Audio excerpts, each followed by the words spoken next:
तो जय नमस्कार दोस्तों, आप सभी का स्वागत है हमारे यूट्यूब चैनल रैपिड स्टडी में। तो एसएससी एमटीएस के आज सेट नंबर 10 का हम सुपरफास्ट रिवीजन करने वाले हैं। तो रिवीजन सेट 9 के हम कुछ क्वेश्चनों का पहले रिवीजन करते हैं। तो पहला क्वेश्चन ये है कि ओणम के 10वें दिन को हम किस नाम से जानते हैं। तो ओणम का जो 10वां दिन होता है इसको हम थिरु ओणम के नाम से जानते हैं। किस नाम से? थिरु ओणम के नाम से हम इसको जानते हैं। अगला क्वेश्चन है कि अलकप डांस कहाँ का है। तो अलकप डांस जो है ये कहाँ का है? ये पश्चिम बंगाल का है। कसाबू साड़ी कहाँ की है? तो कसाबू साड़ी जो है ये कहाँ की है? ये है केरल की। कहाँ की? केरल की ये साड़ी है। नीतीश कुमार की बात कर लेते हैं। तो नीतीश कुमार बैडमिंटन से संबंधित हैं और इन्होंने पैरा ओलंपिक में गोल्ड मेडल जीता था। वाइड एंगल की पुस्तक जो है वो किसकी है? तो अनिल कुंबले की वाइड एंगल जो पुस्तक है वो है। वर्तमान में आर्थिक सलाहकार कौन है? तो अनंत नागेश्वरन जो है वो वर्तमान में आर्थिक सलाहकार हैं। सुप्रीम कोर्ट अभिलेख न्यायालय है ये किस आर्टिकल में लिखा हुआ है? तो आर्टिकल 129 के तहत सुप्रीम कोर्ट अभिलेख न्यायालय है। सियाचिन ग्लेशियर की लंबाई कितनी है? तो सियाचिन ग्लेशियर की लंबाई 75 किलोमीटर है। नरकेसरी की उपाधि किसको दी गई है? तो ये चोल वंश के शासक थे। कौन? विजयालय चोल को दी गई है। ओलंपिक ऑर्डर किसकी पुस्तक है? तो अभिनव बिंद्रा की है। जो किससे संबंधित है? तो ये शूटिंग से संबंधित है। अब आ जाते हैं सेट नंबर 10 के पहले क्वेश्चन पर कि किस क्लासिकल डांस की उत्पत्ति जो है वो राजस्थान से होती है। तो कथक जो नृत्य उत्तर प्रदेश का जो क्लासिकल डांस है उसकी जो उत्पत्ति है वो राजस्थान से होती है। और राजस्थान का जो राजकीय नृत्य है वो कौन सा है? तो घूमर नृत्य जो है वो राजस्थान का राजकीय नृत्य है जो भील जनजाति के द्वारा मनाया जाता है। कथकली की बात कर लेते हैं। तो केरल राज्य में कथकली कली रूट वर्ड किससे संबंधित है? तो ये केरल से संबंधित है। कच्ची पूड़ी कौन बनाता है? तो अंधा व्यक्ति आंध्र प्रदेश है। भरत कह रहे हैं कि तुम मिलने आना। कथक में कथक में घराने कितने हैं? तो कथक से कितने घराने फेमस हैं? तो 3 घराने जो हैं वो फेमस हैं, जिसमें से सबसे पुराना घराना जो है वो जयपुर घराना है, जो कि कथक का सबसे पुराना घराना माना जाता है। और जयपुर घराने के जो फाउंडर हैं वो कौन है? तो भानु जी जो हैं वो कथक घराने के फाउंडर हैं। और ये किससे संबंधित हैं? तो तांडव नर्तक हैं। कौन? भानु जी। बनारस घराने की बात कर लेते हैं। तो इसके फाउंडर कौन है? जानकी प्रसाद हैं। और जानकी प्रसाद कौन है? तो राम सहाय के ये भाई हैं जानकी प्रसाद। और राम सहाय किसके फेमस पर्सन थे? तो तबला वादक थे। ठीक है। लखनऊ घराने की बात कर लेते हैं। तो ईश्वरी प्रसाद जो है वो लखनऊ घराने के से संबंधित हैं। और कथक का प्रतिपादक या फिर कथक के फादर किसको कहते हैं? तो पंडित बिरजू महाराज को कहते हैं। महाराज रूट वर्ड किससे संबंधित है? तो ये कथक से संबंधित है। 95% जो है पर्सन किससे संबंधित है? तो ये कथक से संबंधित है। कथक को मुगलों द्वारा संरक्षण दिया गया था। कथक को मुगलों के द्वारा संरक्षण प्रदान किया गया था। फोक डांस की बात कर लेते हैं। तो फोक डांस कौन सा? फुगड़ी वाला। फुगड़ी ये कहाँ का है? फुगड़ी और कोंकण ये कहाँ के हैं? ये गोवा के हैं। डांडिया नृत्य की बात कर लेते हैं। तो ये गुजरात का फोक डांस है। और रंगोली बिहू और कटी बिहू और भोगाली बिहू ये तीनों जो हैं वो कहाँ के हैं? ये तीनों ही असम के हैं। कहाँ के हैं? असम के हैं। बिहू कितने टाइप से मनाया जाता है? ये 3 टाइप से मनाया जाता है। सिंह और मयूर नृत्य जिसको हम लायन एंड पीकॉक डांस के नाम से जानते हैं ये कहाँ का है? ये अरुणाचल प्रदेश का है। अजी लाओ चलो पास वाले डांस में छम छम करेंगे चल के। पोपीर पोंग पोनुंग ये पोपीर वाले जितने भी हैं ये कहाँ के हैं? ये सभी अरुणाचल प्रदेश के हैं। टापू और बांचो भी। ठीक है। हरेली की बात कर लेते हैं। ली छत्ती और हरेला उत्तरा। हरेला कहाँ का है? तो उत्तराखंड का है। और हरेली कहाँ का है? तो छत्तीसगढ़ का है। मंडई पोला छेरा राजिम कुंभ भोरम देव भोजली गोंचा मेघनाथ पर्व ये सब कहाँ के हैं? ये सभी छत्तीसगढ़ के हैं। कहाँ के हैं? छत्तीसगढ़ के हैं। ठीक है। त्योहार की बात हो रही है। और राजिम कुंभ को क्या कहते हैं? तो छत्तीसगढ़ का प्रयाग जो है वो राजिम कुंभ को कहा जाता है। कर्नाटक की बात कर लेते हैं। तो हुथरी मूंगफली फेस्टिवल और कम्बाला दौड़ जो है वो कहाँ का है? कर्नाटक का है। गोवा की बात कर लेते हैं। चिक्कल कालो सरनवन गोवा गए सन में बर्न, सन सन मतलब सूरज, बर्न माने जलना है, यानी कि सूर्य में तुम जल गए और फिर तुम्हारी चिक्कल खालो, जो खाल है वो कैसी हो गई, चिक्कल की तरह हो गई। ठीक है, तो चिक्कल खालो और सन बर्न कहाँ का है, ये गोवा का है। बी बलसारा का संबंध किससे है, तो बी बलसारा का संबंध जो है वो पियानो से संबंधित है। किससे, पियानो से। यू श्रीनिवासन की बात कर लेते हैं, तो ये किससे संबंधित है, मैंडोलिन से संबंधित है। सैक्सोफोन कैसा होता है, आपने देखा उसमें रंग बिरंगी इस तरीके से बना हुआ होता है और एक इस तरीके से जो बजाने वाला है वो होता है। ठीक है, इसमें कई कलर होते हैं, रेनबो कलर टाइप का होता है, आपने शायद देखा, उसी को हम सैक्सोफोन कहते हैं। ठीक है, इससे संबंध किसका है, तो मनोहारी सिंह का इससे संबंध। सिमजनी का संबंध किससे है, तो जुबिन मेहता से है। सारंगी वादक कौन है, तो बुंदू खां। खां वाड़ जो है 95% जो है खां किस में आते हैं, तो सारंगी वादक में आते हैं। जैसे बुंदू खां है, सुल्तान खां है, इलियाज खां है। ठीक है, और एकमात्र ऐसी फीमेल जो सारंगी वादक है उसका नाम क्या है, तो अरुणा नारायण है, जो कि किसकी बेटी है, तो राम नारायण की ये बेटी है अरुणा नारायण। और शहनाई वादक एकमात्र फीमेल कौन सी है, तो बागेश्वरी कामा जो है ये एकमात्र शहनाई वादक हैं। बास्केटबॉल में फीवा स्वीकृत खेल आमतौर पर होते हैं।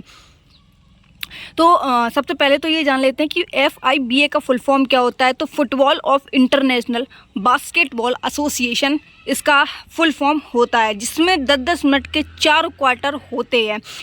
ठीक है, और बास्केटबॉल में प्लेयर की संख्या कितनी होती है, तो 5 प्लेयर होते हैं, प्लस एक्स्ट्रा में 7 प्लेयर होते हैं, और टोटल प्लेयर की बात करें तो 12 होते हैं। लेकिन अगर आपसे पूछा जाए कि बास्केटबॉल में प्लेयर कितने होते हैं, तो सिर्फ आपको 5 पे टिक करना है। ठीक है, इंटरनेशनल बास्केटबॉल संघ की स्थापना 1932 में होती है, और भारतीय इंटरनेशनल बास्केटबॉल मतलब इंटरनेशनल या फिर इंडिया बास्केट एसोसिएशन की बात कर लेते हैं, ये इसकी स्थापना 1950 में होती है। ये जो वर्ड हैं कौन से, point guard, small forward, power forward, shooting guard, centre guard, ये सब जितने भी शब्द जुड़े हुए हैं ये किससे जुड़े हुए हैं, ये बास्केटबॉल से जुड़े हुए हैं। बास्केटबॉल के जन्मदाता किसको कहते हैं, तो जेम्स नी स्मिथ को कहते हैं। ये क्वेश्चन अभी 31 तारीख की यूपी उत्तर प्रदेश पुलिस में सेकंड शिफ्ट में पूछा गया था। कौन है बास्केटबॉल के, तो जेम्स नी स्मिथ हैं। बास्केटबॉल की ऊंचाई कितनी होती है, तो बास्केटबॉल की ऊंचाई जो होती है, व्यक्ति उछल के जो है वो बास्केट में बॉल डालता है, तो उसकी कितनी फीट होती है, तो 10 फीट होती है। बॉल का वजन कितना होता है, तो 600 से लेकर 650 ग्राम तक बॉल का वजन होता है, इसके बीच में ही होता है। ओलंपिक में इसको शामिल कब किया गया, तो सेंट लुइस में जब ओलंपिक चल रहे थे, कब 1904 में, तो इसको तब शामिल कर लिया गया था बास्केटबॉल को। पुरुष टीम के लिए वॉलीबॉल नेट की ज़मीन से कितनी ऊंचाई होती है, तो वॉलीबॉल की बात आ गई। ठीक है, बास्केटबॉल में 5 होते हैं, यानी कि बास्केट यानी कि टोकरी का मतलब है, टोकरी कितने रुपए की आती है, तो 5 रुपए की आती है। ठीक है, और बॉली को जिस तरीके से हम लिखते हैं ना, बॉली इस तरीके से तो लिखते हैं, बॉली बा बनाते हैं, बा को हम ऐसा ना बनाकर उल्टा लिख दें। तो कितने खिलाड़ी होते हैं वॉलीबॉल में, 6 खिलाड़ी होते हैं। कितने, 6 खिलाड़ी। और ज़मीन से ऊंचाई कितनी होती है वॉलीबॉल नेट की, देखो वॉलीबॉल अलग है, बास्केटबॉल अलग है। ठीक है, दोनों चीज़ें अलग अलग हैं। तो 2.43 मीटर जो है वो मेल के लिए होती है, और 2.24 जो है वो फीमेल के लिए होता है। ओलंपिक को शामिल कब किया गया, तो 1964 में इसको जो है शामिल किया गया, किसको, वॉलीबॉल के। इसके कोर्ट की लेंथ की बात कर लेते हैं, तो 18/9 मीटर जो है इसके कोर्ट की मतलब लंबाई और चौड़ाई होती है। बॉल का वजन कितना होता है वॉलीबॉल में, देखो बास्केटबॉल में तो 600 से लेकर 650 था, लेकिन इसमें बॉल का वजन कितना होता है, तो 250 ग्राम से लेकर 270 ग्राम तक होता है। फुटबॉल मैच के अंतराल की अवधि कितनी होती है, तो फुटबॉल मैच की जो अंतराल की अवधि है, देखो 90 मिनट का टोटल गेम होता है, जिसमें पहला राउंड जो है वो 45 मिनट का होता है, इसमें 15 मिनट का ब्रेक दिया जाता है, फिर 45 मिनट का गेम होता है। ठीक है, इसमें अगर हम एक्सटेंड करना चाहें कि कितने मिनट हम और इसको एक्सटेंड कर सकते हैं, तो 30 मिनट तक जो है हम ओवरऑल इसको एक्सटेंड कर सकते हैं। ठीक है, किसको, फुटबॉल खेलने की अवधि को। मसरूर मंदिर को हम किस नाम से जानते हैं, तो रॉक कट टेम्पल के नाम से हम जानते हैं मसरूर मंदिर को। हिमाचल प्रदेश में ये स्थित है, कहाँ पर, हिमाचल प्रदेश में ये स्थित है। हिमाचल प्रदेश के अन्य मंदिरों की बात कर लेते हैं, जैसे ज्वालामुखी मंदिर, संकट मोचन मंदिर, हिडम्बा मंदिर, कड़ी माता का मंदिर, ये सभी कहाँ पे हैं, ये सभी हिमाचल प्रदेश में है। Born again on the mountain, ये पुस्तक किसकी है, तो born again on the mountain, ये किस पुस्तक है? अरुणिमा सिन्हा की। किसकी? अरुणिमा सिन्हा की ये पुस्तक है, ठीक है। विश्व फर्स्ट महिला 7 महाद्वीप की सात सबसे ऊंची चोटी फतेह कब की है? तो ये 2019 में की है, ठीक है। और पद्म श्री इन्हें कब मिला है? तो 2015 में मिला है। किसको? अरुणिमा सिन्हा को। तेंजिंग नॉर्वे राष्ट्रीय एडवेंचर अवार्ड, ये अवार्ड इन्हें कब मिला है? तो 2015 में मिला है। ट्विंकल खन्ना की एक पुस्तक है, कौन सी? Mister funny boones and the legend of Lakshmi Prasad, ठीक है। बैडमिंटन किसी की पुस्तक है? तो गुलशन ग्लोवर की ये पुस्तक है badminton. Unbreakable MC Mary Kom की ये पुस्तक है और ये बॉक्सर है, ठीक है। मैरी कॉम की जो अभी दिल्ली जिद्दी वाला जो गाना है वो इनकी ही ऊपर जो मूवी बनी हुई है। प्लेइंग टू विन, ये किसकी है? ये साइना नेहवाल की है। एस अगेंस्ट ऑड्स का मतलब क्या होता है? विषम। और विषम कौन है? सानिया मिर्जा है, क्योंकि इन्होंने पाकिस्तानी क्रिकेटर से शादी की, ठीक है। तो जहाँ पे ऑड्स आएगा वहाँ पे सानिया मिर्जा को लगाएंगे। फ्री हिट किसकी है? तो सुप्रीता दास की है। और सुप्रीता दास किससे संबंधित हैं? ये क्रिकेट से संबंधित हैं। द स्मॉल वंडर किसकी है? तो दीपा कर्माकर की है, जो कि एक जिम्नास्टिक है। अनगाइडेड की बात कर लेते हैं तो ये मिताली राज की है। अनस्टॉपेबल किसकी है? तो मारिया शारापोवा की है, जो टेनिस खेलती हैं और ये रसिया से, मतलब ये रसियन है, ठीक है। ऑन द लाइन की बात कर लेते हैं तो सेरेना विलियम्स, ये USA की हैं, कहाँ की? अमेरिका की। अनडिस्प्यूटेड ट्रुथ की बात कर लेते हैं तो ये माइकल टाइटन की है और ये क्या है? ये एक बॉक्सिंग प्लेयर है, ठीक है। राजस्थान की सबसे ऊंचा किला कौन सा है? तो चित्तौड़गढ़ का किला है, जो कि सबसे ऊंचा किला है, जिसकी हाइट कितनी है? तो 590 फीट इसकी हाइट है। यहाँ पर क्या हुआ था? महाराणा प्रताप का जो जन्म स्थल है वो यहीं का है। कहाँ का? कुंभलगढ़ का। कहाँ का? कुंभलगढ़ का है, ठीक है। कुंभलगढ़ को क्या कहते हैं? तो कुंभलगढ़ को सबसे लंबी दीवार के रूप में भी जानते हैं। किसकी? वैसे तो भारत की सबसे लंबी दीवार है, लेकिन अगर ओवरऑल विश्व की बात करें तो विश्व में सेकंड नंबर की इस दीवार को मानते हैं। और फर्स्ट दीवार किसकी है सबसे लंबी? तो वो चाइना की दीवार है। जालोर एशिया का सबसे बड़ा किला है, कौन सा? अगर किले की बात करें तो जालौर किला जो है वो एशिया का सबसे बड़ा किला है। चित्तौड़गढ़ किले की बात कर लेते हैं तो इसको मीरा मंदिर, विजय स्तंभ का निर्माण और कीर्ति स्तंभ का निर्माण मतलब चित्तौड़गढ़ किला में ही है। यूनेस्को में इसको कब शामिल किया गया है? किसको? 6 पहाड़ी दुर्ग को। किसको? 6 पहाड़ी दुर्ग को 2013 में यूनेस्को में शामिल किया गया है, जिसमें जैसलमेर फोर्ट भी शामिल है। जैसलमेर फोर्ट को क्या कहते हैं? हम गोल्डन फोर्ट के नाम से भी जानते हैं। और इसका निर्माण किसने करवाया है? तो जैसल नाम के एक पर्सन थे, उन्होंने करवाया है। किस यूनियन टेरिटरी या फिर स्टेट की एक सीट है? तो अंडमान निकोबार, लद्दाख, चंडीगढ़, सिक्किम, मिजोरम, नागालैंड, पुडुचेरी, लक्षद्वीप, इन सभी की एक एक सीट है लोकसभा की। सर्वाधिक लोकसभा सीट किसकी है? तो उत्तर प्रदेश की है। चाहे लोकसभा हो, चाहे विधानसभा हो, चाहे विधान परिषद हो, चाहे राज्यसभा हो, चाहे लोकसभा हो, सर्वाधिक सीट की अगर बात आती है तो उत्तर प्रदेश फर्स्ट में आता है। तो सर्वाधिक लोकसभा सीट उत्तर प्रदेश में कितनी है? 80 है। इसके बाद में महाराष्ट्र में कितनी है? तो 48 है। पश्चिम बंगाल में कितनी है? 42 है। बिहार में कितनी है? 40 है। तमिलनाडु में कितनी है? 39 है। वर्तमान में लोकसभा सीट कितनी है? तो वर्तमान में लोकसभा सीट 543 है। और ओवरऑल सीट जो है वो कितनी होती है? मैक्सिमम सीट तो 552 जो है वो अधिकतर सीटें हो सकती हैं। 2026 तक जो है सीटों का मतलब सीटें इतनी रहेंगी, इसके बाद में हो सकता है परिवर्तन हो, ठीक है।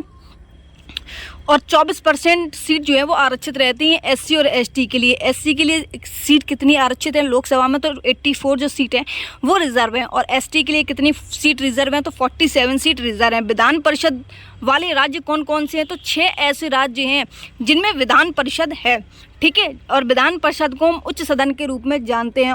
और वैसे संसद में अगर उच्च सदन की और निम्न सदन की बात करें तो राज्यसभा जो है वो उच्च सदन के रूप में आता है। कौन? लोकसभा, राज्यसभा उच्च सदन के रूप में आती है और लोकसभा जो है वो निम्न सदन के रूप में आती है। यहाँ पे विधान परिषद जो है वो उच्च सदन में आई है और विधान सभा जो है वो किस में आती है? वो आती है निम्न सदन में, ठीक है। इसके कार्यकाल कुछ नहीं होता है विधान परिषद का, ना इसको भंग कर सकते हैं। जैसे हम राज्यसभा को भंग नहीं कर सकते हैं, उसी प्रकार से विधान परिषद के सदस्यों का कार्यकाल कितना होता है? तो 6 वर्ष जो है वो विधान परिषद के सदस्यों का कार्यकाल होता है। विधान परिषद है कहाँ पर? तो यूपी में है, बिहार में है, तेलंगाना में है, आंध्रा में है, कर्नाटक में है और फिर महाराष्ट्र में है। विधान परिषद की सर्वाधिक सीट कहाँ पर है? तो विधान परिषद की जो सर्वाधिक सीट है वो 100 हैं। और कहाँ की है? तो उत्तर प्रदेश की हैं। विधान परिषद का गठन किसमें किया गया है? तो 169 में जो है वो विधान परिषद का गठन किया गया है। बाकी विधान परिषद के चुनाव के लिए भाई 1/12 ग्रेजुएट होना चाहिए, 3 ईयर का एक्सपीरियंस होना चाहिए। ये चीज़ें ज़्यादातर अभी तो हमने किसी भी एग्ज़ाम में देखने को आसपास नहीं मिली है, तो इसको छोड़ते हैं। अगला क्वेश्चन है कि विधान परिषद सदस्य संख्या आधार पर भारत की सबसे छोटी विधानसभा कौन सी है? तो सबसे छोटी विधानसभा जो है वो पौंडुचेरी की विधानसभा है, जिसमें 30 सीटें हैं। कितनी? टोटल 30 सीटें हैं। दिल्ली में कितनी सीटें हैं? तो दिल्ली में टोटल 70 सीटें हैं। किसकी? विधानसभा की। लोकसभा की कितनी सीटें हैं? तो 7 लोकसभा की सीटें हैं और 3 जो है वो राज्यसभा की सीटें हैं। गोवा की बात कर लेते हैं, तो गोवा में कितनी सीटें हैं? तो गोवा में जो है वो 40 सीटें हैं। किसकी? विधान परिषद की। ठीक है। पुडुचेरी की बात कर लेते हैं, तो पुडुचेरी में कितनी सीटें हैं? तो 30 सीटें जो है वो पुडुचेरी में हैं। विधान परिषद में एक चीज़ है कि मिनिमम सीटें कितनी हो सकती हैं? 60 और मैक्सिमम कितनी हो सकती हैं? 500। लेकिन यहाँ पर तो ये देखो, गोवा में 40 हैं, पुडुचेरी में 30 हैं और यहाँ पर भी 30 हैं, सिक्किम में 32 हैं। तो ये अपवाद है। क्या है ये अपवाद है। मिनिमम की अगर बात करें तो 60 हो सकती है, मैक्सिमम की बात करें तो 500 हो सकती हैं। किसमें? विधान परिषद में। ठीक है, इस चीज़ को याद रखेंगे। तो सिक्किम में कितनी है विधान परिषद की सीटें? तो 32 हैं। ठीक है। राज्यों में सबसे छोटी विधानसभा जो है, सॉरी विधानसभा की बात हो रही है, विधान परिषद नहीं, विधान परिषद ऊपर निकल गया।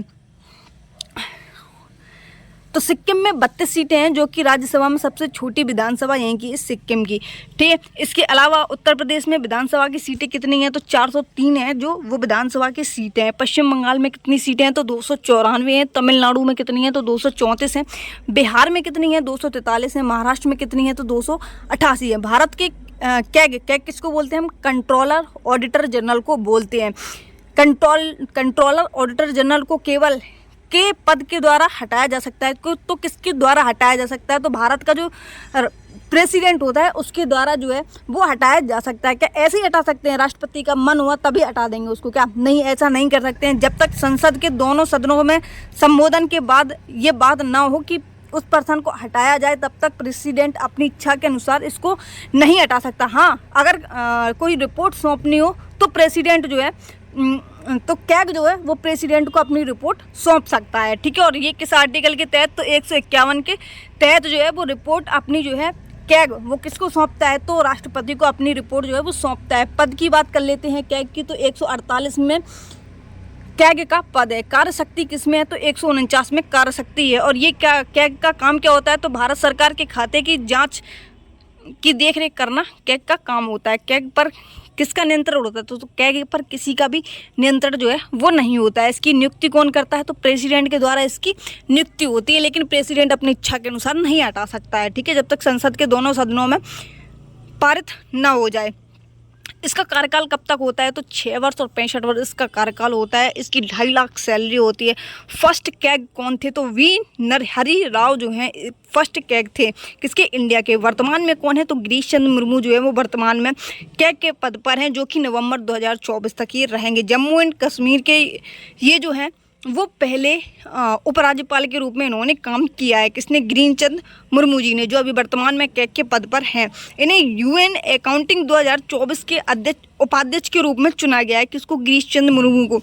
और इन्हें वर्ल्ड हेल्थ ऑर्गेनाइजेशन में 2024 से लेकर 27 तक चुने गए हैं। किसके लिए चुने गए हैं? ये WHO में। तो ये बाहरी लेखा परीक्षण एक्सटर्नल ऑडिटर के रूप में इनको चुना गया है। अब आ जाते हैं भारत के दर्रे की बात कर लेते हैं। तो सिपकला दर्रा कहाँ पर है? तो हिमाचल प्रदेश में ये स्थित है। दिफू दर्रा कहाँ पर है? तो अरुणाचल प्रदेश में स्थित है। फोटुला दर्रा की बात कहाँ है? फोटो लेना कहाँ पर मना है? तो जम्मू कश्मीर ऐसा एक स्टेट है जहाँ पर फोटो लेना मना है। जिलेपला कहाँ पर है? तो ये सिक्किम में स्थित है। थालघाट और पालघाट और भोरघाट कहाँ पर है? तो ये महाराष्ट्र में स्थित है। माना, नीति और लिपुलेख ये कहाँ के हैं? ये उत्तराखंड के हैं। नाथुला दर्रा की बात कर लेते हैं, तो ये सिक्किम के हैं। नाथुला और जिलेपला ये कहाँ के हैं? ये दोनों सिक्किम के दर्रे हैं। बाड़ा लाचा की बात कर लेते हैं, तो मनाली से लेह तक हिमाचल प्रदेश में ये स्थित है। लिपुलेख दर्रा कहाँ पर है? तो उत्तराखंड वाले एरिया में ये स्थित है। लिपुलेख दर्रा जो है वो मानसरोवर यात्रा यहीं से करते हैं। कहाँ से? लिपुलेख दर्रा से। बॉमडिला दर्रा की बात कर लेते हैं, तो अरुण जो है वो बॉम्ब लेकर आया था। ठीक है, तो बॉमडिला दर्रा कहाँ पर है? अरुणाचल प्रदेश में स्थित है। दुनिया की सबसे लंबी राजमार्ग सुरंग, जिसको हम अटल सुरंग के नाम से जानते हैं, ये कहाँ से कहाँ तक है? तो ये लाहौल स्पीति को मनाली से जोड़ने का इसका काम है। सॉरी, मनाली को लाहौल स्पीति से जोड़ने का काम है किसका? अटल सुरंग का। ठीक है, जो कि सबसे लंबी राजमार्ग है दुनिया की। ठीक है, राजमार्ग सुरंग है।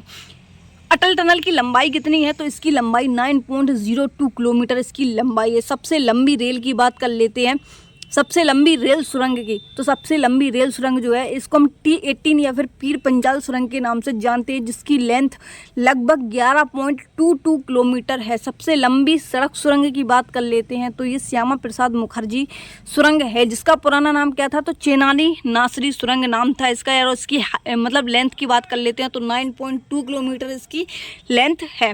अटल सुरंग का उद्घाटन कब किया गया था? तो 2020 में अटल सुरंग का उद्घाटन किया गया था। शीत ऋतु में तमिलनाडु के तटीय क्षेत्रों में वर्षा का कारण कौन होता है? तो उत्तर पूर्वी वर्षा ऋतु जो है ये इसका कारण होता है। किसका? तमिलनाडु के तटीय क्षेत्रों में वर्षा का कारण। ठीक है। सर्दी कब होती है? तो भूमि से समुद्र की ओर जब लौटता है तो सर्दियाँ शुरू होती हैं, और समुद्र से भूमि की ओर जब लौटता है तो क्या होता है? गर्मियाँ होती हैं। मानसून शब्द की उत्पत्ति कहाँ से होती है? तो ये अरबी भाषा के मौसम शब्द से जो है इसकी उत्पत्ति होती है। दक्षिणी पश्चिमी मानसून सबसे पहले कहाँ पर वर्षा करते हैं? तो दक्षिणी पश्चिमी मानसून जो है ये सबसे पहले केरल में वर्षा करते हैं। ठीक है, और केरल के पश्चिमी घाट में करते हैं। सूर्य और पृथ्वी के बीच की दूरी सबसे कम कब होती है? तो 3 जनवरी को सबसे कम होती है, और इसके बाद में 4 जुलाई को जो सबसे दूरी होती है। और कम को कहते हैं उपसौर, और सबसे दूर जो होती है उसको बोलते हैं हम अपसौर। क्या बोलते हैं? अपसौर के नाम से जानते हैं। भारत के फर्स्ट मुस्लिम आक्रमणकारी कौन थे? तो मोहम्मद बिन कासिम ने 712 ईस्वी में राजा दाहिर के मतलब राजा दाहिर के, जो कि सिंध के राजा थे, उन पर आक्रमण किया था। ठीक है, और ये पहले आक्रमणकारी जो है वो मुस्लिम था। ये किस पुस्तक में वर्णन मिलता है? तो चचनामा पुस्तक में मिलता है, जिसके लेखक कौन है? तो अली अहमद इसके लेखक हैं। ठीक है, सिंध पर जजिया कर किसने लगाया था? तो मोहम्मद बिन कासिम ने सिंध पर जो जजिया कर है वो लगाया था। गजनी का सुल्तान महमूद किस चोल शासक के समकालीन थे? तो गजनी का जो सुल्तान महमूद था वो राजेंद्र फर्स्ट के समकालीन में थे। महमूद गजनवी ने भारत पर 17 बार आक्रमण किया। कितने बार? 17 बार आक्रमण किया। और ये बात किसके अनुसार बोली गई है? तो एलियट के अनुसार 17 बार जो है मोहम्मद गजनवी ने आक्रमण किया। पहला आक्रमण जो था वो 1001 में राजा जयपाल को हराया था, और अंतिम जो आक्रमण था वो खोखर जनजाति के विरुद्ध में था। और सबसे फेमस जो था वो था 16वां आक्रमण, जो कि 1025 में सोमनाथ मंदिर, जो कि गुजरात में स्थित है, यहाँ पर जो है भगवान शिव की मूर्ति को तोड़कर ये ले गया था, और फिर उससे मांस तोले थे इसने। ठीक है, मोहम्मद गौरी और भीमदेव द्वितीय के बीच कायंदर की लड़ाई राजस्थान के किस स्थान पर हुई थी? तो सिरोही जो है राजस्थान में एक स्थान पड़ता है सिरोही, यहाँ पर ही मोहम्मद गौरी और भीमदेव द्वितीय, जो कि गुजरात पाटन के ये शासक थे। कौन? भीमदेव द्वितीय। यहाँ पर इन दोनों की लड़ाई होती है। मोहम्मद गौरी की बात कर लेते हैं तो 1175 में मुल्तान पर फर्स्ट आक्रमण किया था, और 1178 में जो गौरी है वो हारा गया था। ठीक है, तराइन के फर्स्ट युद्ध की बात कर लेते हैं तो पृथ्वीराज चौहान और मोहम्मद गौरी के बीच में युद्ध होता है, तो सबसे पहले पृथ्वीराज चौहान जीत जाते हैं, और फिर 1192 में जो है वो तराइन का द्वितीय युद्ध होता है, जिसमें पृथ्वीराज चौहान की हार होती है और मोहम्मद गौरी जो है वो जीत जाता है। ठीक है, पृथ्वीराज रासो में किसका वर्णन किया गया है? तो पृथ्वीराज रासो में इस तराइन के फर्स्ट युद्ध और सेकेंड युद्ध का वर्णन किया गया है। और पृथ्वीराज रासो किसने लिखी है? तो चंद्रवरदाई ने इस पुस्तक को लिखा है। ठीक है, कुतुब उद दीन ऐबक, जो कि मामलुक वंश की स्थापना, मामलुक वंश हम किसको कहते हैं? तो गुलाम वंश को, या मामलुक वंश के रूप में जानते हैं, जिसकी स्थापना 1206 में होती है। और गुलाम वंश जो है यानी कि गुल खा तू से लो, गुल से गुलाम, खा से खिलजी, तू से तुगलक, सा से सैयद, ला से लोदी। गुलाम वंश की अगर समय अवधि की बात कर लेते हैं तो 1206 से लेकर 1290 रहती। खिलजी वंश की बात करते हैं तो 1290 से 1320, और फिर तुगलक वंश जो है वो 1320 से लेकर 1414 रहती है। और तुगलक वंश का शासनकाल जो है वो सर्वाधिक शासनकाल इसी का रहता है, तुगलक वंश का। ठीक है, और अगर किसी अगर सिर्फ किसी राजा की बात करें तो लोधी वंश में अभी आगे आएगा एक लोधी वंश का एक शासक था, उसका सर्वाधिक कार्यकाल रहता है। शासक बात अलग है, ठीक है, और किसी वंश की बात आए तो बात अलग है। वंश आएगा तो हम तुगलक वंश में जाएंगे। अभी बताते हैं पूरी स्टोरी, ठीक है। और इसके बाद में सैयद वंश की बात करते हैं तो 1414 से लेकर 1491 जो है वो सैयद वंश आता है। इसके बाद में हम बात करते हैं लोधी वंश की। तो 1451 से लेकर 1526 तक जो है वो लोधी वंश आता है, जिसके संस्थापक बहलोल लोधी थे। सैयद वंश के खिज्र खां थे और तुगलक वंश के गयासुद्दीन तुगलक थे और खिलजी वंश के जलालुद्दीन फिरोज खिलजी जो है इसके संस्थापक थे। और गुलाम वंश की बात कर लेते हैं तो कुतुबुद्दीन ऐबक जो है वो गुलाम वंश के संस्थापक था। और ऐबक जो था, कुतुबुद्दीन ऐबक, ये किसका गुलाम था? तो गौरी का ये गुलाम था। किसका? गौरी का गुलाम था। और ऐबक के बाद में कौन आता है? तो इसका पुत्र आराम शाह आता है, लेकिन आराम शाह ज़्यादा दिन नहीं बैठता है। इसके बाद में इल्तुतमिश आता है, जिसको हम गुलामों का गुलाम कहते हैं। ठीक है, आगे चलते हैं कि दिल्ली सल्तनत के सबसे लंबे समय तक शासनकाल, हमने बताया था लोधी वंश में एक पर्सन था। अब देखो शासनकाल की बात आई है यहाँ पर, तो दिल्ली सल्तनत के सबसे लंबे समय तक तो कौन है? बहलोल लोधी है, जिसने 38 साल तक जो है वो शासन किया था। कब से कब तक है? तो 1451 से लेकर 1489 तक। कुतुबुद्दीन ऐबक की बात कर लेते हैं तो इसकी मृत्यु जो है वो पोलो गेम खेलते समय हो गई थी, घोड़े से गिरकर। पोलो गेम को ही हम चौगान कहते हैं। ठीक है, पोलो गेम में कितने प्लेयर होते हैं? तो 4 प्लेयर होते हैं। वाटर पोलो में कितने होते हैं? तो वाटर पोलो में 7 प्लेयर होते हैं। ठीक है, इसने अपनी जो राजधानी है वो कहाँ पर बनाई थी? कुतुबुद्दीन ऐबक ने तो लाहौर में जो है अपनी राजधानी बनाई थी। ठीक है, और इल्तुतमिश ने जो इल्तुतमिश ने अपनी राजधानी कहाँ बताई थी? तो दिल्ली जो है इल्तुतमिश ने अपनी राजधानी बनाई थी। दिल्ली सल्तनत का वास्तविक संस्थापक इसको कहा जाता है। इसको लाख बख्श, पीर बख्श और हातिम द्वितीय के नाम से जानते हैं। हाथियों का दान करने वाला इसको कहते हैं। बख्तियार काकी का शिष्य था कौन? ऐबक। ऐबक के गुरु कौन थे? तो बख्तियार काकी थे। और ऐबक ने ही बख्तियार काकी की याद में जो है वो कुतुब मीनार का निर्माण कराया था। आए दिन का झोपड़ा कहाँ पर है? तो ये अजमेर में स्थित है। आगे चलते हैं। दिल्ली एक कोहना से बाहर इल्तुतमिश द्वारा निर्मित विशाल जलाशय को क्या कहा जाता था? तो हौज-ए-सुल्तानी कहा जाता था। इल्तुतमिश ने इसका निर्माण 1211 से लेकर 1236 तक करवाया है। सुल्तानगढ़ी का मकबरा, जो कि भारत का फर्स्ट मकबरा के रूप में हम जानते हैं। किसका? सुल्तानगढ़ी का मकबरा, जो किसके बेटे ने बनवाया था? तो बेटे मोहम्मद के लिए बनवाया गया था। तुर्क-ए-चहलगानी में क्या था कि 40 लोगों का जो गठन है, 40 तुर्क सरदार जो हैं इसमें गठन करवाया गया था। किसके द्वारा? इल्तुतमिश के द्वारा करवाया जाता है। और लास्ट में बनवल के द्वारा जो है इन 40 तुर्कों का जो है समिति का गठन जो है वो ख़त्म कर दिया जाता है। एकता प्रणाली में क्या था कि सैनिकों को वेतन की बजाय जो भूमि का हिस्सा था वो दान में दिया जाता था। जीतल जो है और टंका किसका था? तो चांदी का था। और जीतल किसका था? तो तांबा का था। 1221 में इसके समय क्या हुआ था? तो 1221 में इसके समय जो है वो मंगोल आक्रमण हुए थे। किसके? इल्तुतमिश के समय में। आवेग किसके बराबर होता है? तो आवेग जो है वो संवेग में परिवर्तन, बल और समय के बराबर होता है। चुंबकत्व के गुण क्या हैं? तो प्राकृतिक चुंबकत्व लोहे का एक ऑक्साइड होता है। जब चुंबकत्व स्वतंत्र रूप से निलंबित होता है तो ये एक ध्रुव हमेशा उत्तर की ओर होता है। ठीक है, चुंबक के ध्रुवों पर अधिक चुंबकीय शक्ति होती है। यानी ध्रुव मतलब चुंबक के बारे में आप सभी ने अभी तक इतना पढ़ा होगा। हेनरी मोसले की बात कर लेते हैं। वैसे इसमें कुछ ज़्यादा इम्पोर्टेंट है नहीं अभी एमटीएस के पर्सपेक्टिव से। हाँ, यहाँ पे बात कर लेते हैं कि त्वचा की बाहरी परत को किस नाम से जानते हैं? तो एपिडर्मिस के नाम से जानते हैं।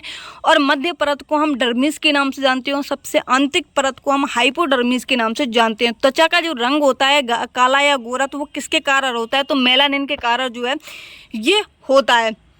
और ये होता किस में है? तो बाहरी परत हम किसको बोलते हैं? तो एपिडर्मिस को हम बोलते हैं। फेरा की बात कर लेते हैं, फॉरेन एक्सचेंज रेगुलेशन एक्ट की। तो फेरा का मतलब क्या होता है? अब इसमें फॉरेन आया है और एक्सचेंज आया है। एक्सचेंज का मतलब होता है मुद्रा का जो विनिमय करना है, विदेशी मुद्रा।